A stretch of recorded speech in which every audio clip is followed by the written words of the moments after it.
Jeg er i gang med min novice slip over fra Petit Knit, og er nu nået dertil, hvor jeg skal til at starte op på min rib.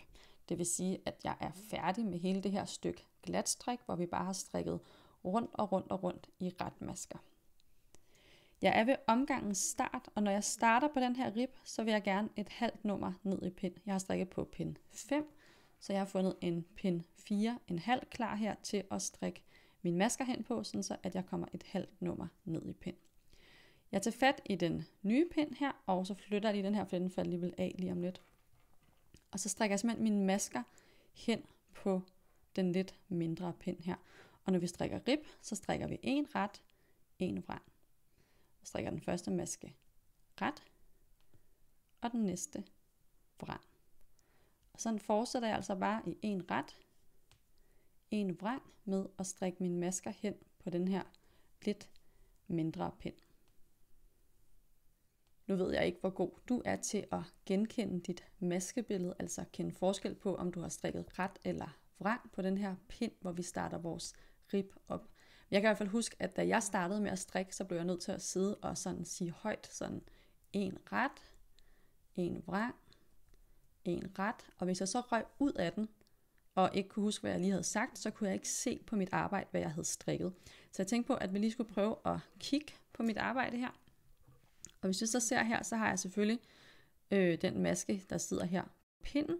Og hvis vi så kigger lige under den, så kan du se, at den, jeg har her, der ligger der en tråd sådan over masken på pinden. Der ligger nærmest sådan en boble her. Hvor her ved siden af, der ligger der en lykke omkring den maske på pinden. Så her, hvor jeg har den her boble her, altså den tråd over masken på pinden, der har jeg strikket vrang. Og her, hvor jeg har en lykke omkring masken på pinden, der har jeg strikket ret. Så jeg har altså strikket vrang her og ret her. Så jeg er altså nået til at skulle strikke vrang. Så er jeg ved at være retur ved omgangens start her. I kan se, at jeg har 3 masker tilbage på den pind, som jeg har strikket kroppen på. Så jeg strikker lige færdigt her.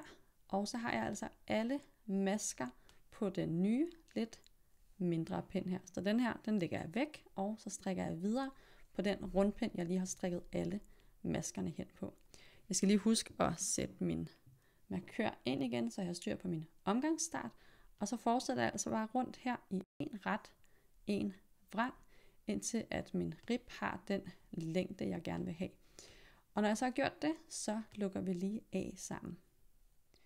Jeg er nu færdig med min rib her, og er altså klar til at få lukket maskerne af på den her krop. Jeg er ved omgangens start, og jeg fjerner lige min markør, for den skal jeg nemlig ikke bruge mere. Og når man lukker masker af, så må man altid fuldstændig selv bestemme, hvilken aflukning man bruger. I den her video, der kommer jeg til at vise en lænkeaflukning, som sådan er den, man typisk lærer som det første, når man skal lære at strikke. Det man skal tænke over, når man skal lukke noget af, det er, om det skal lukkes løst af eller stramt af. Og kroppen på sådan en sweater her, den vil jeg gerne have lukket lidt løst af, sådan så at den er lidt elastisk, når jeg skal have den af og på. Hvorimod, når jeg senere skal lukke af her i mit ærmegab, så vil jeg gerne have, at den er lukket stramt af, så det viser jeg senere. Men her der starter vi altså med, hvordan man får løsnet lidt op for sin aflukning. Jeg holder lidt løsere på garnet, end jeg plejer, og så starter jeg med at strikke 2 masker. Og når jeg så strikker de her masker, så normalt så har jeg masken strammet til her på pinden, men når jeg skal lukke af, så løfter jeg lige lidt op, sådan så at der er lidt længere her. I kan se, den er trukket sådan lidt langt. Strikker en maske mere, og maskerne dem strikker jeg altså som det de er, så jeg strikkede en ret først, og så har jeg en vrang her. Jeg strikker vrang, og igen sørger for, at der lige kommer lidt længde på masken på pinden her. Så løfter jeg den maske, jeg strikkede først, altså den anden maske her, ud over den forreste der. Sådan der. Så har vi altså lukket en maske af. Jeg sørger igen for, at der lige er lidt længde på masken her. Strikker den næste. Og løfter anden maske ud over forreste. Sådan der. Strikker en maske. Og løfter anden maske ud over forreste. Og sådan fortsætter jeg altså hele vejen rundt og passer hele tiden på, at der lige er lidt længde på mine masker her, der sidder på pinden. Så er jeg ved at være nået rundt her. Jeg har 2 masker tilbage her, som skal lukkes af. Og igen, der tager jeg den bagerste her, ud over den forreste, og har så 1 maske tilbage. Den trækker jeg lige ud her. Og så kan jeg sådan set bare lige klippe garnet her, og trække den her tråd igennem, så har jeg lukket alle maskerne af. Og hvis man så kigger på sin aflukning nu her, så kan min aflukning godt se lidt for løs ud. I kan se, at den flaner sådan lidt her.